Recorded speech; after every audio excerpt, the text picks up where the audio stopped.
বাজল তোমার আলোর বেণু, মুগ্ধ হয়ে শুনে এগিয়ে গেলাম শিউলিতলায় দুই পা গুনে গুনে।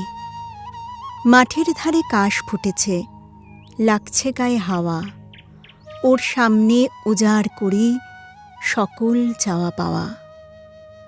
পেঁজা তুলোর মেঘ আকাশে, চলছে ঠাকুর গড়া, বর্ষা শেষে শরৎ আসে, নদীতে জল ভরা। একটি মেয়ে শিউলি কুড়োয়, বলি কি নাম তোর?